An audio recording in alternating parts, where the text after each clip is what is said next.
Hello all my beautiful sisters from those other misters. Today I am filming another palette review. I have this dude. This is the Jeffree Star Beauty Killer palette. I received this in my Beautylish Lucky Bag for 2017 and I was like, of course I'm going to fucking review it. So I think I want to start off this review by saying I'm not taking Jeffree Star's past behaviour or current behaviour into consideration with this review. I am just reviewing the palette, the packaging, the shades, the layout, the formula, all that jazz. So no, like, I'm not... If you are a fan of Jeffree Star, that's great, do whatever the fuck you want. If you are not a fan of Jeffree Star, that's great, do whatever the fuck you want. I'm just here to review the palette, that's it. If someone's behaviour comes into consideration when you purchase a product, that's your business. I'm not here to worry about that. I'm here to critique this dude. Alright, I'm going to start talking about the packaging, and usually I don't bother talking about the box that a product comes in unless it's like really beautiful. The reason I feel like I need to actually take time and talk about this is because pretty much all of the important information about the palette, like ingredients, weight, all that jazz, is on the box. It's not even on the palette. Like, there's nothing. You've got Beauty Killer on the front and jack shit on the back. So let's put the important part aside and talk about the box. So first thing I want to talk about this box is on the front you've got the weight of the palette, and it says net weight 0.09 ounces or 2.52 grams. Now typically when you look at net weight, net means all over, all of the contents. Whatever you find inside, your product inside, the net weight is 2.52 grams. Now that doesn't make sense. It doesn't make sense at all. I mean, look at the size of these fucking eyeshadows. There is no way, unless these are literally paper thin, there is no way there is only 2.52 grams of product in this palette. It's got to be 2.52 grams per eyeshadow. I did weigh this palette on its own. My scales are a little bit too small for it, so I don't think it's really accurate, but it was about 180 grams for the whole palette. So my guess is what's on the front of this palette is a printing error, typo, and the contents of the palette, it's got to be 25.2 grams over the whole thing, or 2.52 grams per pan of shadow. Now if you are curious and you watch Beauty News, we will be putting this through an episode of the Makeup Breakup, so we will find out for sure. It'll be coming up as soon as possible. I think the next thing to talk about with the packaging is you might want to actually keep this box. Now, I am one of those strange people that do keep the boxes to my palettes, so I will keep this anyway. It's, you know, not a big deal for me. But the ingredients of these eyeshadows are on the back of this box, so you might want to hold on to that. Unless you don't give a fuck and then just throw it out, do whatever you want. But yeah, I don't really understand why they would print it on something that typically people would throw away and not on the fucking actual palette. Like, it just doesn't make sense to me. But that's what they did, so it is what it is. Continuing on with packaging of the actual palette. So what we have is a hard cardboard. It's all a baby pink. There is nothing on the back, as I said. On the front you have a slightly embossed Jeffree Star logo in gold, and then you have Beauty Killer in black, which is slightly raised. I like that. I do. I really like it. It's a subtle touch. You wouldn't really notice it unless you're looking closely. It just looks like it's printed on there, but it is raised and I like it. It's kind of classy. It's nice. inside you do have magnetic closure with the palette, but it's not strong at all. Literally, it's held together. Oh, stick my finger in it. It's held together by two tiny little magnets down the bottom here, so it's not sort of all across the base. It's just two tiny little magnets down there. There is a mirror in there. I will definitely say the mirror is quite large.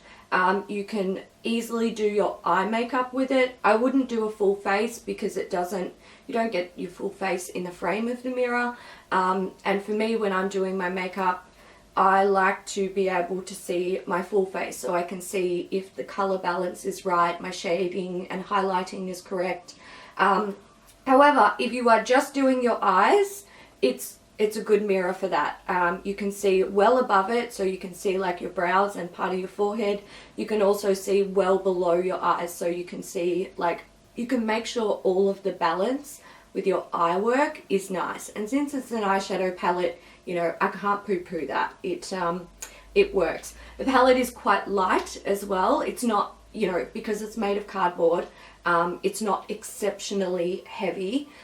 So you can sort of hold it and balance it there to do your eye makeup fairly easily. So, you know, that's nice. Before I get on to talking about like the colors and the formula, cohesiveness, all that jazz, I want to talk about value. So I wrote some notes here. The palette, if you buy the palette off the Jeffree Star website, it's $45 US and $10.70 US shipping. If you buy it off Beautylish, again, it's $45 US with $10 US shipping. So if we convert that with the current like Australian currency compared to US dollars, it works out to about $73. You can also buy it off Beauty Bay, and it is $75.60 Australian with free shipping. So the shipping cost of the palette is actually incorporated into Beauty Bay's fees. So at the moment, the cheapest place to buy it, if you're an Australian resident and you want to get your hands on it, is Beautylish. You will be saving, you know, maybe $1 compared to buying it off the Jeffree Star website, but that's, you know, that is the cheapest place to buy it. Now, when we talk about like value of product compared to sort of brands that I would consider similar in quality, let's just say for shits and giggles, the palette is $75, all right, to have it shipped to you in Australia. It's, you know, it's the easiest way to sort of get a nice round number. Now, each gram of product in the palette would work out to be about $2.97 per gram. If you compare this to like Too Faced pricing or Urban Decay pricing here in Australia, it's on the more affordable side. It's definitely good value. Now, I would compare it to those brands because I feel like a lot of the quality is comparable. There are some shades in here that are great. There are some shades in here that aren't so great. In fact, if I was comparing this to like Too Faced's more recent releases, like the Sweet Peach palette or the Chocolate Bonbons palette, I would say that this actually shits all over it. So I would say when it comes to value for money, I do think that this is quite good value for money. However, if by some strange turn of events it does turn out that there's only 2.52 grams in this palette, it is not fucking good value. I think you can work that out for yourself. Okay, let's talk about the formula of the eyeshadows. Now, I think one thing I want to say straight off the bat, and I'll just grab the box to make sure I'm getting this correct. Most of the eyeshadows contain talc as their first ingredient, and people are going to have their own opinions about that, and I think it's important that, like, if you don't care, that's absolutely fine. Personally, I don't really care that much, but I know that talc is like a super fucking cheap ingredient, right? So when it's the first ingredient on the majority of like the eyeshadows, I'm kind of like, really? that kind of pisses me off. And considering, like, for me to buy this palette, it would have cost me about 75 Australian dollars. That's a lot of fucking money, alright? Like, if you budget correctly, you can feed a family of 3 with that for a week. That's, you know, a high-end phone bill. So, it's just, I don't like that. Personally, it's not, it doesn't scream, look at me, I'm brilliant quality. However, it doesn't really affect how the eyeshadows work. A lot of them are quite good when it comes to like pigmentation and blendability and all that stuff. So I can't really complain. Alright, usually I wouldn't talk about each color individually, but I want to make this a really like in-depth review because it's not, you know, there's a lot of hype behind this product, and then there's also a lot of drama, and like, I want to get into it. So let's talk about the colors and also a little bit more about their specific formulas. So up here we've got Star Power. This is also, if you see me looking down, I'm referring to my swatches. This is a matte fluorescent pink. It feels quite dry in the pan.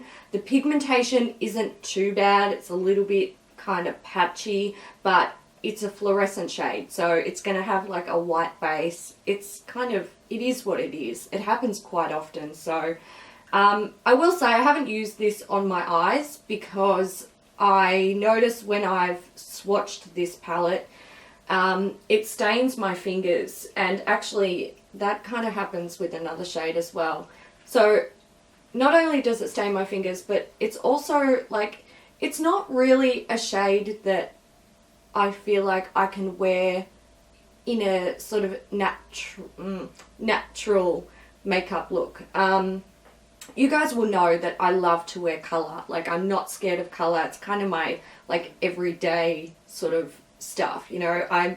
I'm more shy away from neutrals than I do color. But this is just a bit too like garish for me. It's too much. I think you can definitely use it for some beautiful like artistic looks, but I don't wear artistic looks on the daily. So, you know, I haven't used it. I probably won't use it. It's just not really a shade that I'm interested in. Princess is a shimmery shade. It feels quite nice in the pan as well, soft. I feel like because it is light and shimmery, it looks like it's not very pigmented, but it is pigmented. Because it's a light shade and it's got this sort of light lavendery pinkishness to it, it kind of looks very natural on the skin, and it can be hard to make it pop. So I actually like that shade. I think the formula is good. I think the color is good. Pigmentation is good. I'm not poo-pooing that at all. Violence, this is not pigmented. It's just not. And it feels really soft and buttery. It swatches beautifully. Well, it picks up beautifully on your finger. It does not swatch beautifully. You can build it up on the eyes with, like, you know, patting motions and a great primer, but it's not as pigmented as it looks like it should be in the pan, so I don't really love it. Rich Bitch, oh my god. Now, when this palette was being shown, you know, Jeffree Star was promoting it and then it was released, I was interested, okay? This was sort of pre-major Jeffree Star drama, and I watched a lot of reviews. I kind of wanted to buy it, and pretty much there was 2 types of reviews that I watched. There were stan reviews where people said that Rich Bitch was creamy and buttery and soft, and then there were reviews from people who were like obviously telling the truth. When I first swatched this, it feels like sandpaper. It is gritty as fuck. It literally feels like grit in there.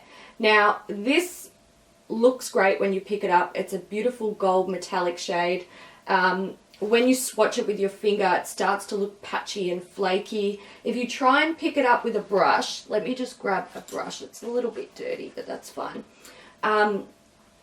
When I try and pick it up with a brush like this, which is how I usually use eyeshadows, I tap it in there and give it a swipe. Literally nothing comes up on the brush. Nothing. You can't apply it to the eyes that way. It's completely useless. But when you scrub it side to side, and I do this gently, like I'm not fucking digging into the palette, but just gently side to side, it picks up product like a gun. Now, if you want to use this shade, it's fucking beautiful. I'm not going to deny it. When it's on the eye, if you can get it on the eye, it is fucking beautiful. It's like this gorgeous, rich gold metallic shade. But the problem is getting it on the eye. I would say if you have this palette and you want to make the most of that shade, which personally I think is one of the nicest shades in the palette once it's sort of on the eye, what you want to do is use a really good primer. Like I would go the Too Faced Glitter Glue primer, and you want to use that sort of back and forth, very gentle. Like don't get me wrong, you don't have to fucking gouge it out. Very gentle back and forth motions to pick it all up on your brush, and then use a patting motion and just build it up as necessary. I wouldn't bother sweeping this on the eyelid. You won't fucking get anything out of it. So that shade in particular, like, I know I can get a beautiful effect with it. I know I can get a beautiful rich pigmentation out of it, but honestly, did it have to be that sort of weird, crumbly, flaky, gritty formula? Probably not. You probably could have used, you know, other formulas to get that beautiful gold effect, but it is what it is. It's in the palette, it's being sold, so, you know, I'm gonna critique it. This shade here, Courtney, this is actually really, really beautiful. This is a matte shade, and it's kind of like a terracotta, and I love to use this as a transition shade, pretty much to warm up anything in my crease. I have been gravitating towards this shade ever since I started using this palette. I genuinely love it.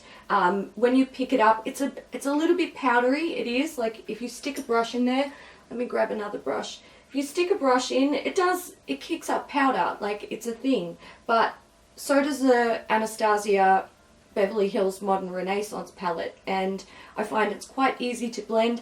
Pigmentation isn't like fucking mind-blowing, out of this world crazy, but it's there, and it's a really easy transition shade to use if you want to warm up a look. You can definitely build up the pigmentation if you like it, or you can wear it, you know, a little bit more muted. So I like that shade. I'm definitely not poo-pooing it. Expensive. This is a shimmery teal blue. It feels quite dry in the pan, picks up nicely on the finger. It swatches a bit patchy like Violence, and this stains. So I wore this on my lid one day, and at the end of the day when I was taking off my makeup, I was just like, are you fucking serious? I could not get it off with micellar water, and then I used an oil cleanser and I still couldn't get it off.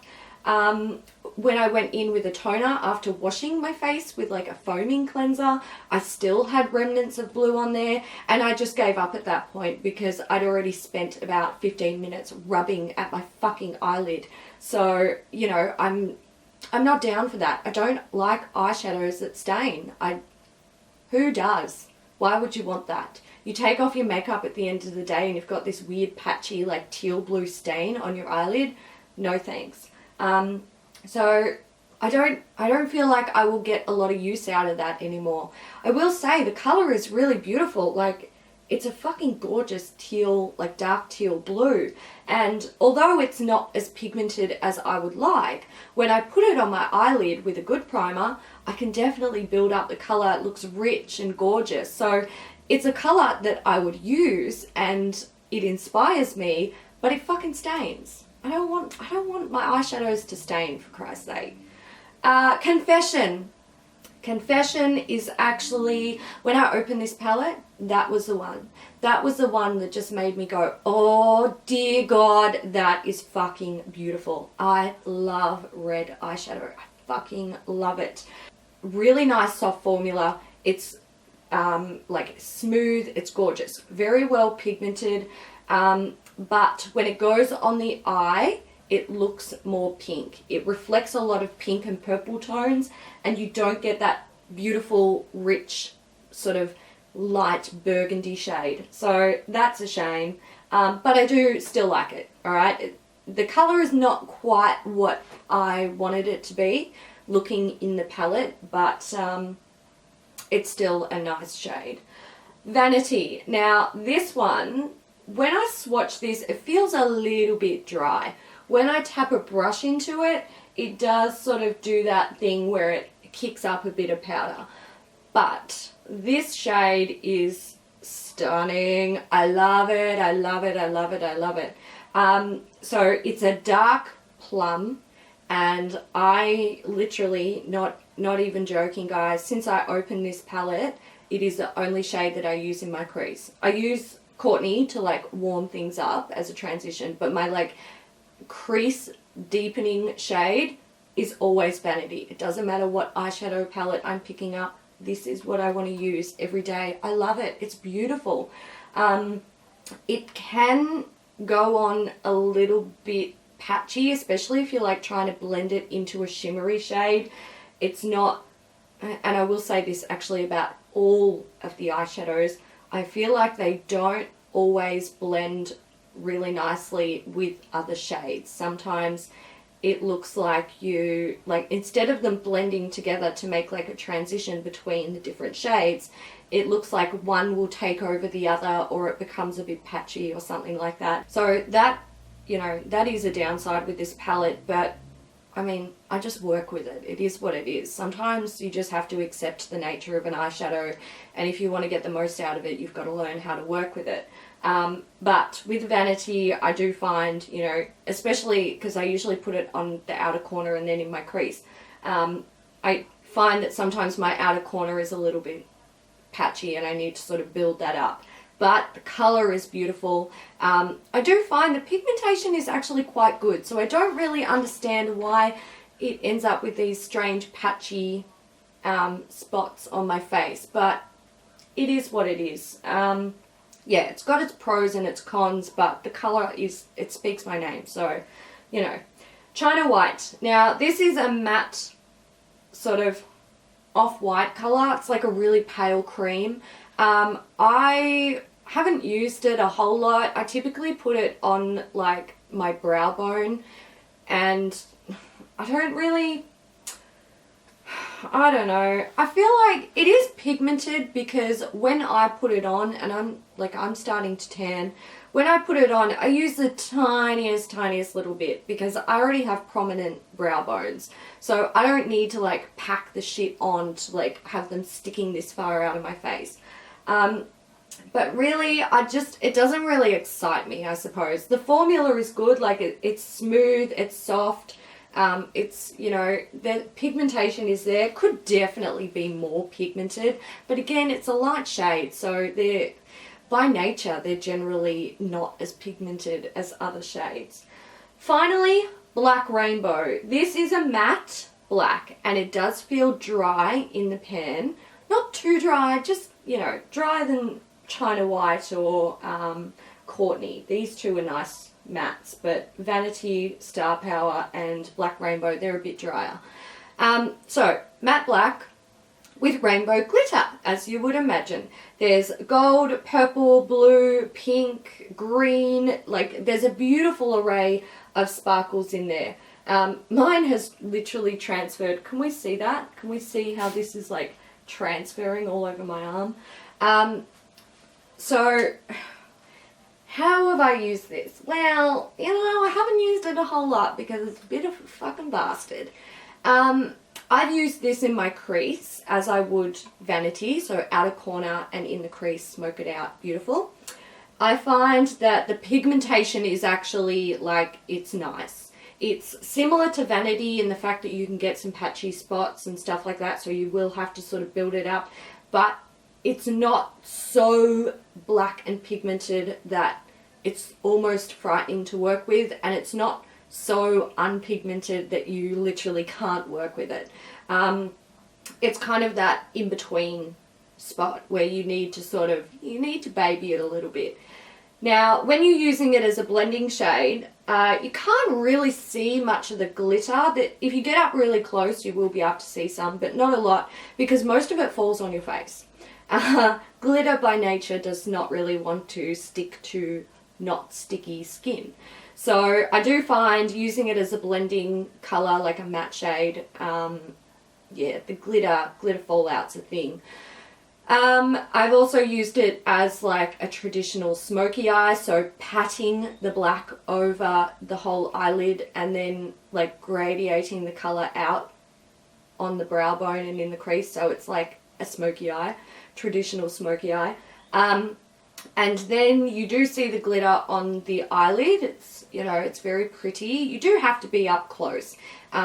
People aren't going to notice it if they're walking past you, you know, so you've got to sort of get up close and have a look at it.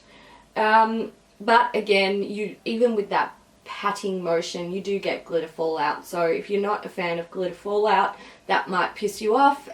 If you love glitter and you've got the palette and you do want to try and work with it, just protect your base with like a tissue, a shadow shield, or do your eyes first. Simple. Cohesiveness, when I talk about cohesiveness, I'm talking about the types of look you can create with this palette and the diversity of looks.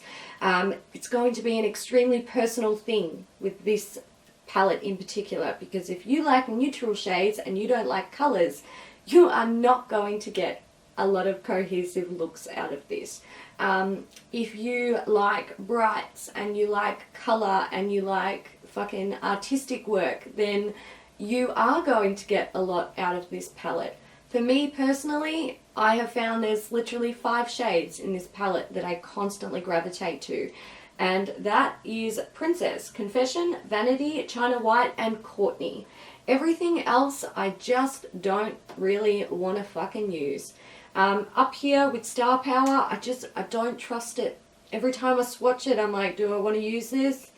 No, I don't think I want to spend, you know, the extra time making sure that it's built and blended and built and blended. I just don't have time for it. Expensive. It stains, okay? That's enough. Violence, it's not very pigmented and it's not a very, like, interesting, unique color. So you've got to build it all up for not much bang. Rich Bitch, again, it's like scrub, scrub, scrub, pat, pat, pat, scrub, scrub, scrub, pat, pat, pat. It's just, you know, it's extra work, and I don't want my eyeshadows to be extra work. Black Rainbow, look, if this was not a fucking matte black eyeshadow and it was like pressed rainbow glitter, I would go the extra step to wear this. But as it stands, it just looks like a matte black eyeshadow. It gets messy because of the fallout, and no one can see the prettiness that is going on with this unless they're like this close to your face. So if someone's like up here, they might be able to appreciate it, but generally the people who are up here in my face don't give a fuck about makeup. They wouldn't even notice that it's got beautiful rainbow glitter in it. So I'm just not willing to go the extra step to, you know, apply it, because why would I? Why would I go to that extra effort to protect my base, or like, you know, build and build and blend and build and blend and build and blend? I can't be bothered. I can't be bothered because you can't fucking see what's special about it anyway. Let's move on to the demo of the look that I'm wearing today. It's very, very exciting. Not really. It's pretty fucking basic. So I started prepping my base with the Lorac Behind the Scenes Eye Primer, and I used the Inglot eyeshadow in 328 to set between my crease and my brow bone. I started my lid work with Confession, just keeping the inner and outer corners bare, and then I took Princess and added that to the inner corner and just blended it into Confession a little bit. I then took Courtney and kind of like sort of worked a cut crease. It's just going to be my transition shade. It's just going to add a little bit of softness to like my crease and all that stuff. I took China White and I dusted the tiniest little bit on to my brow bone. Then I took Vanity and I worked that into my outer corner and the depth of my crease, blending it into Courtney really well. To finish off the look, I took Vanity along my lower lash line. I also applied liner, lashes, tight lining, mascara, and bottom lash mascara. Alright guys, so there you have my probably very fucking long-winded review, demo, and swatches. My final thoughts on this palette is, it's not bad. Like, I would say that this is better than Sweet Peach or Chocolate Bonbons. It's not better than Modern Renaissance, but if you are into like brights and doing creative eye work and stuff like that, you can definitely do a lot with this palette. I do think some of the shades take work, but that, you know, that happens a lot with a lot of palettes these days. I do think that, you know, some of the reviews I've watched on this palette, you can really tell after using it, I can really tell that a lot of the people reviewing it are real stans. Like, they are just die-hard fans of Jeffree Star, and they will say anything good about anything. Like, he could shit on a deck and people would say it's amazing and beautiful and so blendable and, you know, stuff like that. And then you watch people's reviews who are, you know, they don't care about Jeffree Star, they care about the makeup, and that's when you can see them saying, you know, this has its faults and that has its faults. So it can be hard when you haven't tried a palette. It can be hard to sort of distinguish, like, how do you know if that person's a mega fan, or how do you know if that person, you know, is making good judgment calls on how they're reviewing the palette. It can be really difficult, and I'm sure people will probably come across this and be like, you fucking hate Jeffree Star, meh, meh, meh. I don't give a fuck about Jeffree Star. Like, he doesn't affect my life. Do you know what I'm saying? Like, he doesn't, it's not like he's my neighbor and he's playing loud music until 4 a.m. It doesn't bother me. Like, I don't care what he does. He can do whatever the fuck he wants. It's his life. But I am genuinely interested in his makeup products because I'm generally fucking interested in all makeup. So I really am so glad that I had the opportunity to try this. He is coming out with his androgyny palette, and I'll tell you guys, like, I'm curious, if those shades speak to me, there's a good chance that I will buy it, because I would love to be able to compare it to this.